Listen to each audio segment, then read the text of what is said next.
হে everyone, good morning. সকলকে জানাই রবিবাসরীয় শুভেচ্ছা। আজকে রবিবার, আজকে ইংরাজির 13ই এপ্রিল। আজকে নীল ষষ্ঠী। আজকে নীল ষষ্ঠী মানে আজকে হচ্ছে সমস্ত মায়েদের উপোস মেনলি, কিন্তু এই উপোসটা অনেকেই করেন, মায়েরা ছাড়াও অনেক এমনি মহিলারাও করেন, অবিবাহিতারাও করেন, অনেক পুরুষেরাও করেন। তো যাই হোক, আজকের এই উপোসটা মোটামুটি সব ঘরে ঘরেই হচ্ছে।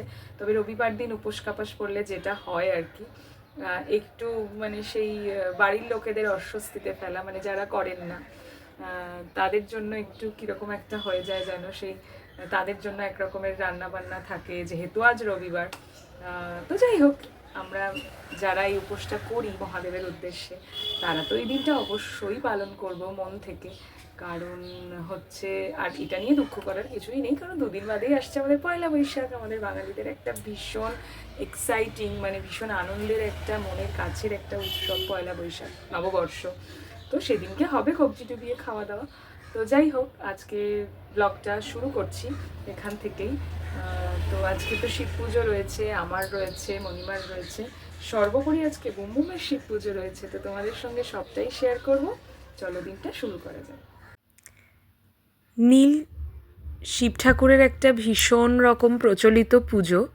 তো আমিও এখানে মোটামুটি গোছগাছ করে নিয়েছি, এবং আমাদের বাড়িতে যেহেতু শিবলিঙ্গ দুটি বলবো না, 3টি, কারণ নিচে বুমবুমের একজন শিব ঠাকুর রয়েছেন। তো এখানে আমি যে শিব ঠাকুরকে পুজো করি তাকে নামিয়ে নিয়েছি আসন থেকে। এখন তাকে একটু ভস্ম মাখিয়ে নিচ্ছি। তো আমি একেবারেই নিজের মনের মতো করে পুজো করি। এগুলো একদমই যে সব নিয়ম মাফিক তা বলতে পারি না, কারোর কাছে শেখা নয়। যেমন পরপর মনে হয় দেখেছি ছোট থেকে, তেমনটাই করার চেষ্টা করি। এখানে পঞ্চামৃত দিয়ে শিব ঠাকুরের অভিষেক করিয়ে নিলাম। এই যে দুধটা দেখা যাচ্ছে, এর মধ্যে আমি দিয়েছি দুধ, দই, ঘি, মধু, চিনি, সব রকম। তো সব দিয়ে অভিষেক করিয়ে গঙ্গা জল দিয়ে শিব ঠাকুরকে ধুইয়ে আবার আসনে বসিয়ে তিলক চন্দন পরিয়ে দিচ্ছি। আর এই তিলক চন্দনটা আমার বড্ড প্রিয়। তিলক চন্দন ব্যাপারটা আমি শিখেছি সত্যি বলতে ইউটিউবের ভিডিও কিছু দেখেই। তো ভীষণ ভালো লাগে আমার এই তিলক চন্দনের রঙটা। আর শিবলিঙ্গ যেহেতু কালো হয়, তার ওপরেই তিলক চন্দনটা দিলে আমার যেন বড় ভালো লাগে ঠাকুরকে দেখতে।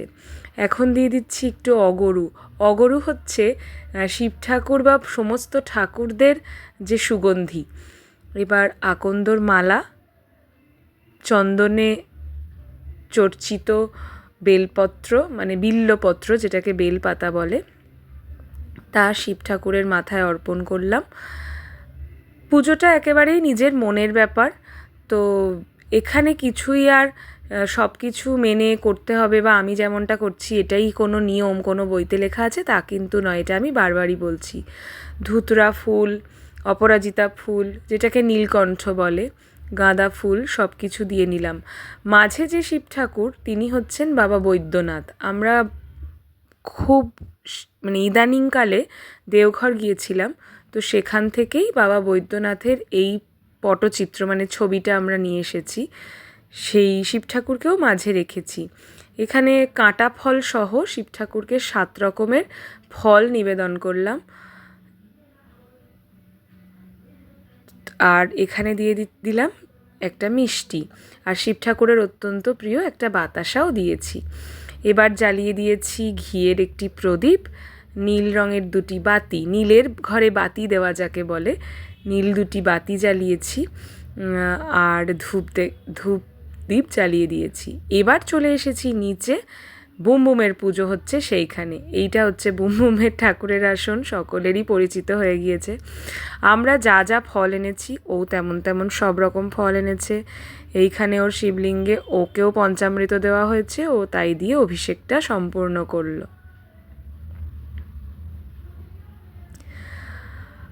সব শেষে চলে এসেছি আরেকবার ওপরে। এটা হচ্ছে মণিমা, মানে আমার শাশুড়ি মা যখন শিব ঠাকুরের অভিষেক করালেন, আর আমাদের বাড়িতে আজকে জল ঢেলেছেন মাসিমণি, অর্থাৎ আমার ছোটো মাসি শাশুড়ি মা।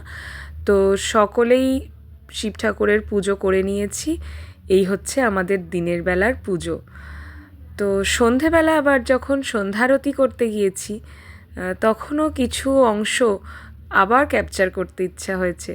তো ঘিয়ের পঞ্চপ্রদীপ সাজিয়ে রেখে এসেছিলাম, সেগুলো জ্বালিয়ে নিলাম এবং মন থেকে ঠাকুরের কাছে যা যা প্রার্থনা ছিল সব জানিয়ে আরতি করে নিলাম।